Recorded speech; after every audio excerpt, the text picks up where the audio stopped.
দর্শক, স্বাগত জানাচ্ছি এশিয়া পোস্ট নিউজে। আপনাদের সঙ্গে আছি আমি ইশরাত জেরিন। এক নগরেই দিনে ৬২ লাখ টাকার বিদ্যুৎ টেনে নিচ্ছে ব্যাটারি চালিত রিকশা। মৃত মানুষকে জীবিত করতে কবরে ওঝার ঝাড়ফুঁক, যা বলছেন আলেমরা। বাবা দাদাও দৃষ্টিহীন, আলোহীন চোখে সাইমার আলোর পথে ছুটে চলা। ৫ সন্তান থাকলেও ঠাঁই মেলেনি ঘরে, ৯০ বছরের বৃদ্ধা থাকেন জঙ্গলের ঝুপড়িতে। ব্যাটারি রিকশা নিয়ে নতুন নিয়ম, সৌর বিদ্যুৎ ছাড়া চার্জ দিলেই জরিমানা। এতক্ষণ শুনছিলেন সংবাদ শিরোনাম, এবারে বিস্তারিত। জ্বালানি সংকট, বিদ্যুৎ খাতের বড় অঙ্কের বকেয়া বিল, সব মিলিয়ে গলার কাঁটা হয়ে দাঁড়িয়েছে লোডশেডিং। দেশ জুড়ে যখন চলছে এই দুর্ভোগ, সমস্যা সমাধানের পথ খুঁজতে বেরিয়ে আসছে নিত্য নতুন তথ্য। জ্বালানি সংকটের পাশাপাশি বাড়তি সংখ্যার ব্যাটারি চালিত অটোরিকশা ও ইজি বাইককেও দায়ী করা হচ্ছে। সম্প্রতি সামনে এসেছে এমনই চাঞ্চল্যকর তথ্য।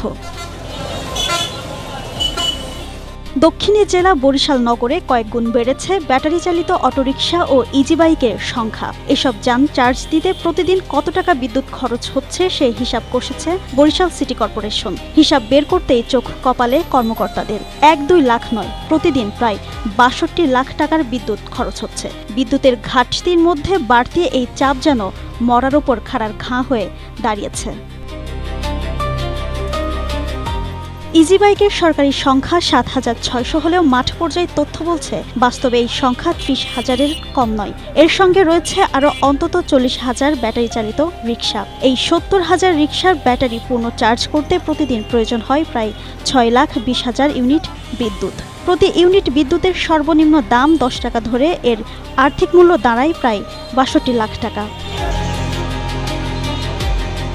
West zone power distribution company limited ওজোবাড়িকর ২ অঞ্চলের নির্বাহী প্রকৌশলীদের তথ্য অনুযায়ী ১২৭টি গ্যারেজে রয়েছে বাণিজ্যিক মিটার। তবে কর্মকর্তা কর্মচারীদের দাবি প্রায় ২০০ গ্যারেজে মিটার ছাড়াই বিদ্যুৎ ব্যবহার করা হচ্ছে।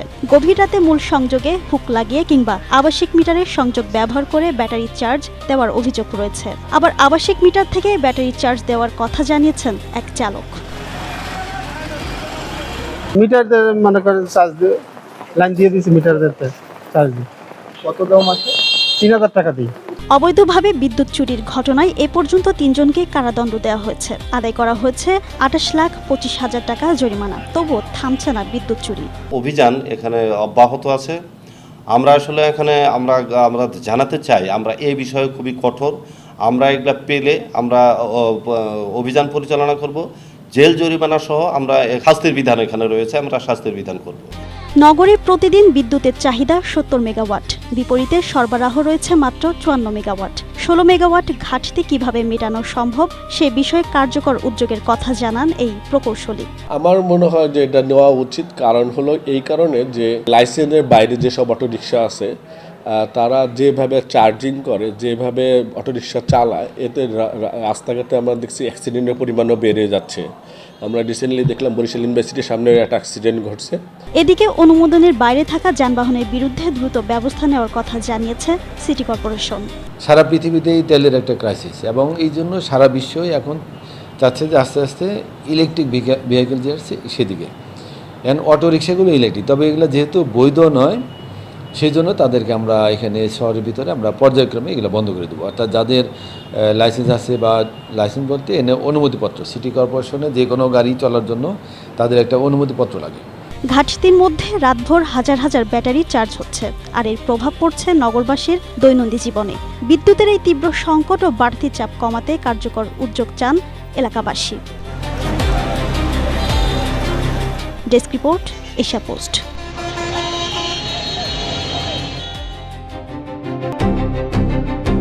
বিষাক্ত সাপের কামড়ে এক নারীর মৃত্যুর পর তাকে দাফনও করা হয়েছিল নিয়ম মেনে, কিন্তু মৃত্যুর ২ দিন পর সেই মৃত নারীকে আবারও জীবিত করার অলৌকিক দাবি নিয়ে হাজির হন এক ওঝা।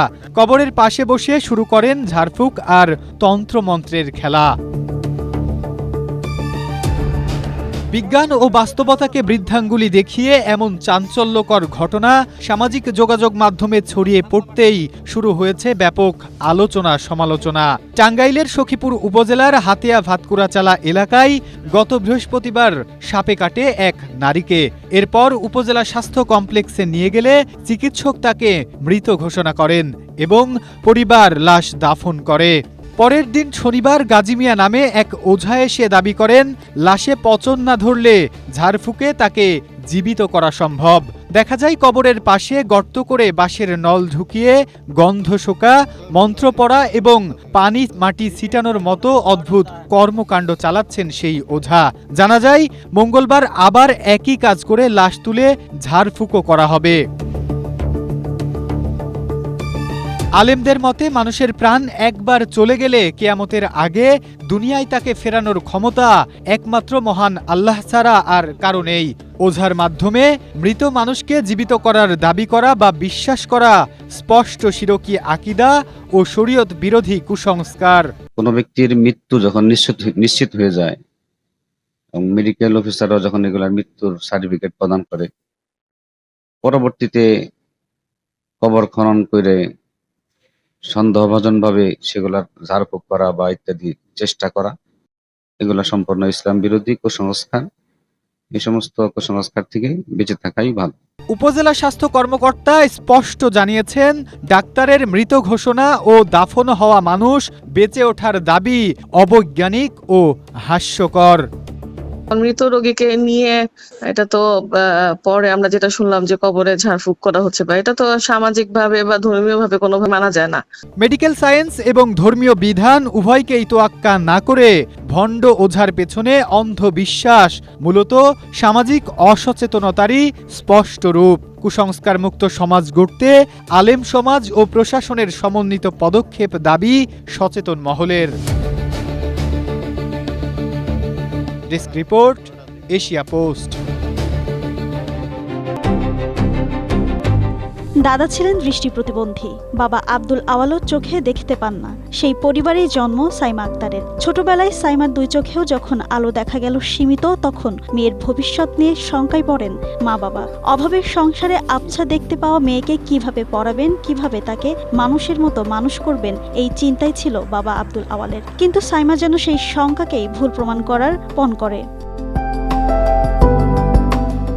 শিক্ষার আলোয় জীবন আলোকিত করার সেই স্বপ্নের প্রতিকূলতার সঙ্গে লড়াই করেছে সাইমা। স্বপ্ন পূরণে আরও এক ধাপ এগিয়ে নিয়েছে নিজেকে, যার ফলাফল 2026 সালে এসএসসি পরীক্ষায় মানবিক বিভাগ থেকে সাফল্যের সঙ্গে উত্তীর্ণ হওয়া। পেয়েছে জিপিএ 3.61। লক্ষ্মীপুর সদর উপজেলার টুমচর ইউনিয়নের কালিচর গ্রামের এই কিশোরীর ছোটবেলা থেকেই পড়ালেখার প্রতি ছিল প্রবল আগ্রহ। পূর্ব কালিচর প্রাথমিক বিদ্যালয় থেকে ৫ম শ্রেণী পাশ করে ভর্তি হয় টুমচর আসাদ একাডেমিতে। প্রতিটি শ্রেণীতেই ভালো ফল করেছে সে। স্বাভাবিকভাবে লিখতে পারে না সাইমা। পড়তে ও লিখতে প্রয়োজন হয় অতিরিক্ত আলো। টেবিল কিংবা টুলের সঙ্গে মাথা লাগিয়ে টর্চ লাইটের আলোয় পড়তে হয় তাকে। অন্যদের তুলনায় সময়ও লাগে বেশি। পরীক্ষায় সহযোগিতার জন্য শ্রুতি লেখকের অনুমতি দিয়েছিল জেলা প্রশাসন, কিন্তু সেই সহযোগিতাও নেয়নি সাইমা। নিজের সক্ষমতার উপর ভরসা রেখে দিয়েছে পরীক্ষা। টানা 4 মাস কখনো তীব্র রোদের আলোতে, কখনো রাতের অতিরিক্ত আলোর নিচে চলেছে তার লেখাপড়া। আমার পড়তে খুব কষ্ট হয়। আমি একদম চোখের কাছে নিয়ে বই নিয়ে পড়ালেখা করি। এবার এসএসসি পরীক্ষা দিছি। আমাকে সহযোগী নেওয়ার কথা বলা হয়েছিল, কিন্তু আমার ইচ্ছে ছিল যে আমি সম্পূর্ণ নিজ প্রচেষ্টা নিজে লিখে একটি ভালো রেজাল্ট করব। সাইমার এই পথ চলার সবচেয়ে বড় সাহস তার বাবা। নিজে দৃষ্টি প্রতিবন্ধী হয়েও অভাব অনটনের মধ্যে মেয়ের লেখাপড়া চালিয়ে গেছেন। ফল প্রকাশের পর মা বাবার সঙ্গে আনন্দ ভাগ করে নেয় সাইমা। যদিও আনন্দের মধ্যে সামনে নতুন দুশ্চিন্তা। একাদশে কোথায় ভর্তি হবে, কিভাবে চলবে লেখাপড়ার খরচ, উচ্চশিক্ষার ব্যয়, তা নিয়ে শঙ্কায় পরিবার। খাতা কলম কিনতে আমার কষ্ট হয়ে যেত, প্রাইভেট চলাতেও কষ্ট হয়ে যেত। তারপরে আমরা সাংসারিকভাবে ভালোমন্দ কিছু না খেয়েও আমরা তাকে চালাই গেছি। সাইমার শিক্ষকেরা বলছেন, প্রতিবন্ধকতার কাছে কখনো হার মানেনি সে। একাডেমিক জীবনে প্রতিটি ধাপেই ভালো ফলাফল ধরে রেখেছে এই শিক্ষার্থী। নিয়মিত প্রতিষ্ঠানে উপস্থিত থাকতো এবং তার একাডেমিক পরীক্ষার ফলাফলগুলো ভালো ছিল। সে চেষ্টা করত কিভাবে ফলাফল ভালো করা যায়, কিভাবে ভালো মানুষ হওয়া যায়। সাইমার মেধা ও লেখাপড়ার প্রতি আগ্রহ বিবেচনায় নিয়ে উচ্চশিক্ষায় সহযোগিতার আশ্বাস দিয়েছে জেলা প্রশাসন।